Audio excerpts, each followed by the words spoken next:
Salve fenomenal amigo do Auto Vídeos, agora é hora de uma lista fantástica, incrível e impressionante, porque a gente vai falar de 8 carros japoneses que existem no Brasil, rodam por aqui, mas que pouca gente se lembra. Quase ninguém, na verdade. E o lance é o seguinte, a gente preparou aqui, tivemos que cavocar muito. E são 8 veículos de 8 marcas diferentes, japonesas, e 8 segmentos também diferenciados. Então é uma lista realmente surpreendente. E aliás, eu quero ver quais são os ninjas automotivos. Fica o desafio aí, responda depois nos comentários quais são aqueles que você se lembra. Então vamos nessa! O primeiro carro, e já é espetacular, é o Subaru SVX. Olha que lindíssimo!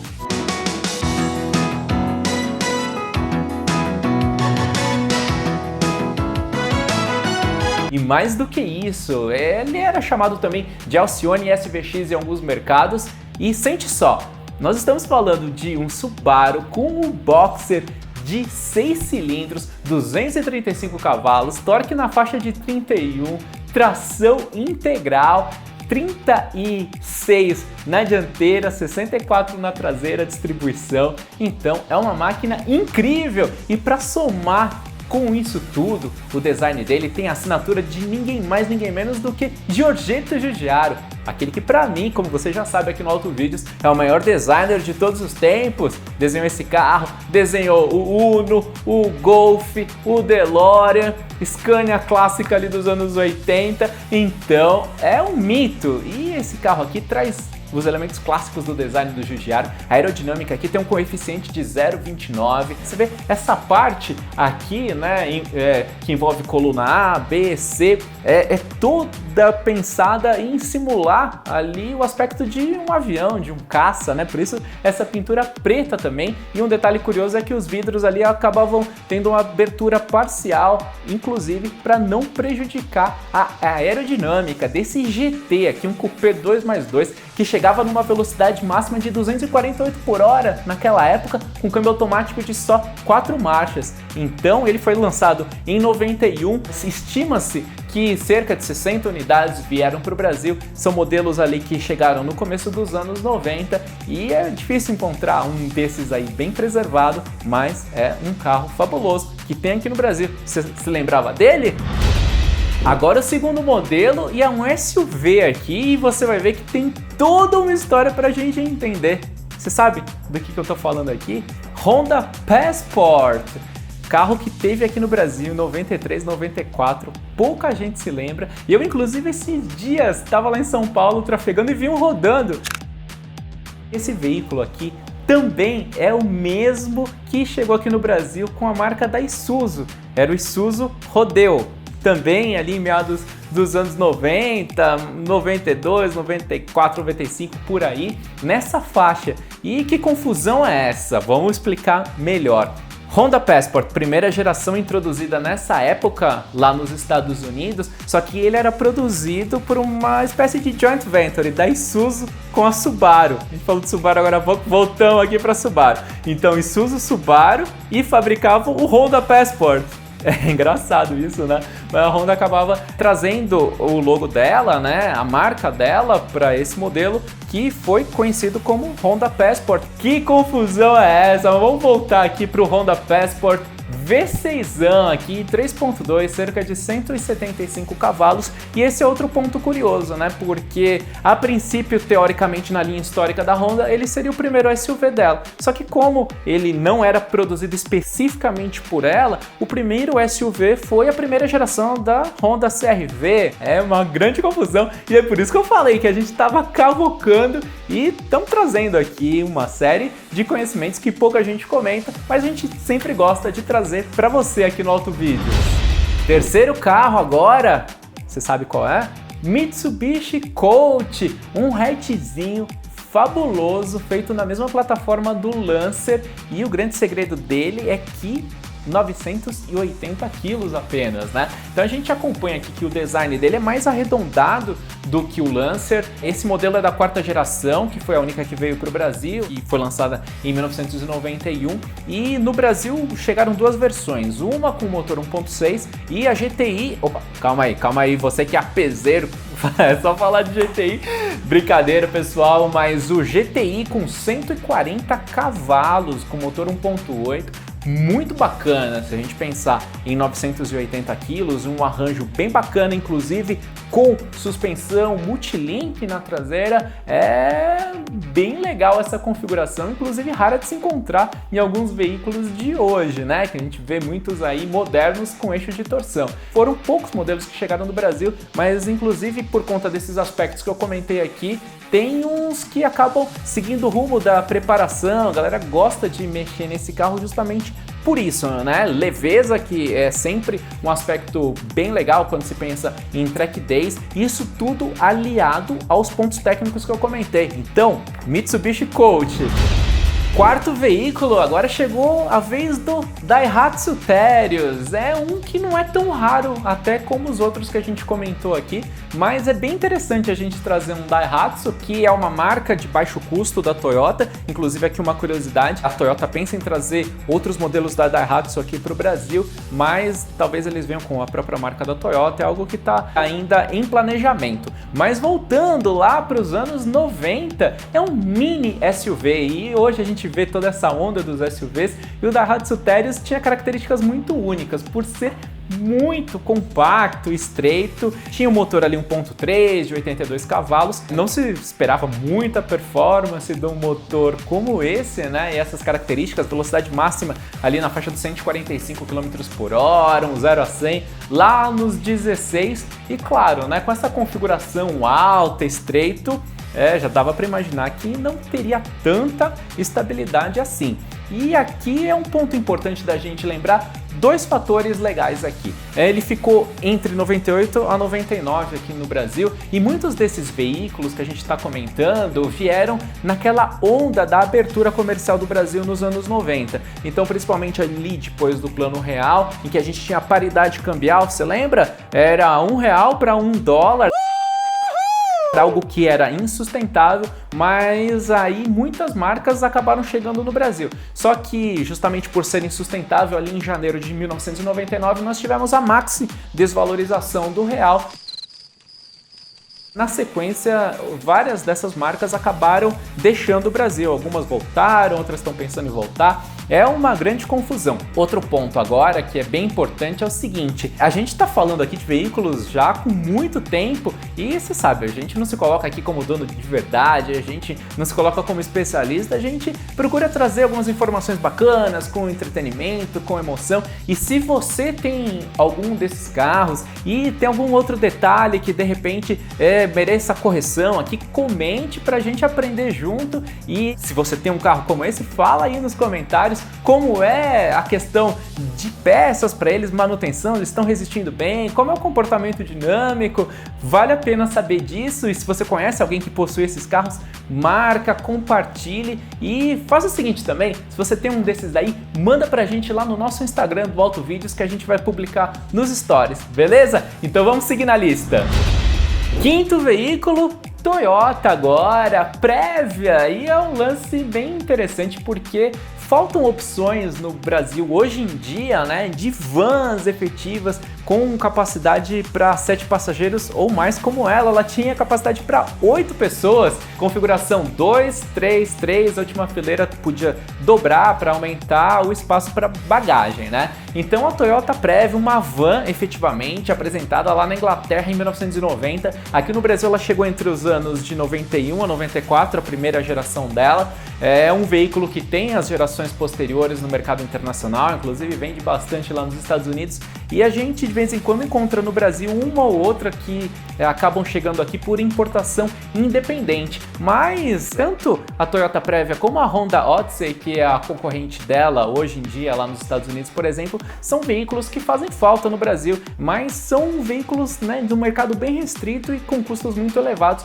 E para quem tem essa necessidade de 7 passageiros, é um desafio bastante grande, mas vale lembrar desse modelo aqui com um design muito simpático da Toyota.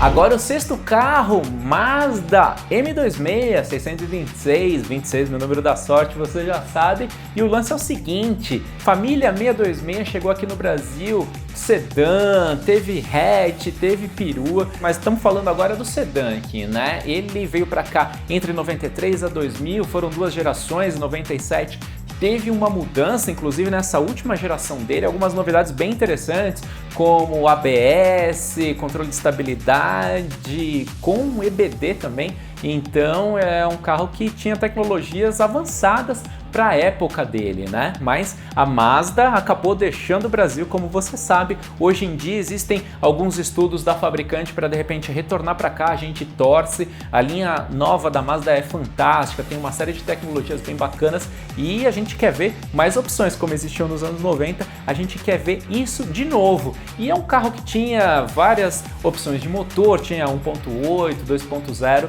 e inclusive alguns modelos V6 também. Mazda M26, vamos pro próximo. Sétimo veículo e agora é off-road, é valente, é o Suzuki Samurai, jipinho clássico aí. Eu acredito que dessa lista o modelo que não é tão esquecido assim, até porque ainda muitos deles rodam, é claro que era um veículo com venda restrita, um mercado mais nichado, mas ainda muitos deles encarando as trilhas aí, fazendo bonito. Se você tem um, é trilheiro, diz aí nos comentários, porque entre eixos curtos, bons ângulos de entrada, de saída, é um carrinho muito legal mesmo. E ele chegou aqui no Brasil em 91, depois de 94 passou a contar com motor com injeção eletrônica, 1.3, chegando a 69 cavalos e sempre é importante lembrar, tração 4x4 com reduzida. E outra coisa bem interessante é o seguinte, você acompanhou com a gente que a Suzuki vai trazer um novo Jimny para o Brasil, com a nomenclatura Suzuki, Jimny, Sierra, e ele é inspirado nesse modelo aqui. Você vai ver alguns elementos do design que efetivamente remetem a essa lenda. Eu gosto muito do Samurai. E você? E agora o oitavo carro e é o momento de sorrir bastante. Daqui a pouquinho eu vou explicar por quê. Agora a gente chegou no Lexus IS 250 e a minha versão preferida dele é a F Sport. Agora um sedã esportivo no ranking. Por quê? Motor V6, tração traseira, câmbio de 6 marchas automático. Pessoal, eu reconheço o seguinte, muitas vezes o pessoal pergunta, e aí Liam, qual é o carro ideal para você? E eu vou reconhecer aqui que em termos de configuração técnica, se eu fosse escolher um carro apenas por esses fatores, esse daqui que eu levaria para casa. Quando eu fiz o test drive eu fiquei apaixonado porque é uma configuração que me agrada bastante. Motor V6, tração traseira, câmbio automático e um Lexus, né? É importante lembrar para você que não sabe que a Lexus é a marca de luxo da Toyota, então ele acaba trazendo aqueles outros componentes da Toyota como uma altíssima durabilidade, confiabilidade e num pacote com uma pegada esportiva. É um carro do qual eu gosto muito. E o motor V6, como eu disse, 2.5, 205 cavalos. E eu falei do sorriso também agora há pouco, e o engenheiro responsável pelo desenvolvimento dele falou exatamente isso. O nosso objetivo era colocar um sorriso na cara de quem dirigisse. E o ajuste fino desse carro aqui, pessoal, foi feito na pista de Fuji lá no Japão e também em Nürburgring. Inferno Verde, você conhece, você sabe, então por isso é um sedã muito legal, só que uma pena que ele foi vendido aqui no Brasil apenas entre os anos de 2013 a 2015 e aí em função de aspectos mercadológicos. E aqui um ponto, né? Ele acabava concorrendo com os sedãs premiums alemães, né? Então muita gente, principalmente por conta de status, e a gente vai gravar um vídeo só para falar disso, acabava preferindo, né, a tradição de status. Eu não estou entrando em aspectos técnicos aqui dos carros alemães, não é o objetivo agora no momento, mas em função do mercado ele não conseguiu concorrer com o BMW, com o Mercedes, com o Audi e outros modelos, Por isso, é um carro que deixou saudades, principalmente para mim e para você. E se você tiver esse carro aí, entre em contato com a gente do Autovídeos, porque nós queremos gravar um vídeo com ele. E agora, pessoal, presta atenção no seguinte, já foram 8, mas aqui a gente sempre procura trazer um algo a mais e vem um bônus, porque eu olhei para essa lista e falei, puxa vida, tá faltando uma caminhonete, então vamos conferir? E agora o bônus mais do que especial. Você lembra dessa caminhonete aqui? Nissan D21. Que história é essa? O lance é o seguinte, lá nos anos 90 a Nissan tinha um SUV bem bacana que era o Pathfinder. Eu adorava o design, achava realmente fenomenal. E bem em menor escala veio a Nissan D21. D21 era uma nomenclatura que foi utilizada no Chile, na China, e muita gente chamava de D21, mas também Nissan Pickup, em outros mercados King Cab. É uma grande confusão envolvendo esse modelo da Nissan, que na verdade é antecessora da Frontier. Então ela teve por aqui nos anos 90 no Brasil, é uma caminhonete relativamente rara, na verdade bem rara de se encontrar. O motor dela era um 2.7 diesel na faixa dos 90 cavalos, 17 de torque, e como a gente sabe, essas caminhonetes diesel japonesas dos anos 90 eram meio mancas, né? Inclusive algumas pessoas que possuem acabaram trocando por motores um pouquinho mais convencionais, como os MWM, inclusive pensando no ponto da manutenção. Nós também sabemos, né? Manutenção da Pathfinder dessa época aqui é extremamente cara, é difícil, é complicada. Então a gente procurou trazer esse modelo aqui porque é muito bacana. Tava faltando Nissan, não podia faltar, evidentemente, e uma caminhonete. Então você viu, a gente fez aqui um trabalho de escavadeira mesmo para buscar modelos de variadas marcas japonesas e que tiveram relativamente poucas unidades vendidas aqui no Brasil. Gostou dessa lista? Agora eu quero saber o seguinte, diz aí com sinceridade nos comentários. Como eu falei no começo, eu queria ver quem era o ninja automotivo que conhecia todos os modelos. Então, por favor, eu peço sinceridade. Se você efetivamente se lembra de todos ou de algum, comente, mas não diz uma coisa simples não. Ah, eu lembro, tal. Diz aí alguma coisinha, por que você se lembra, da onde vem isso. E muita gente vai se lembrar do Gran Turismo também, tem alguns carros que apareciam lá no lendário jogo. E é muito bacana a gente buscar a história automotiva também. Como eu disse no começo do vídeo, a gente sabe que tem uma legião que curte carros japoneses aqui no Brasil, a galera do JDM. Então esse vídeo também é para vocês. E diz aí nos comentários outras listas que você quer acompanhar, carros esquecidos de outros países, alemães, será? De outros? Diz aí, porque a gente sempre acompanha os comentários. Se inscreva no canal, ative as notificações para ficar por dentro de todas as novidades. Então eu, Liam Matera, agradeço demais pela sua atenção. Fique ligado, siga a gente também no Instagram e no Facebook e até a próxima. Valeu e um grande abraço!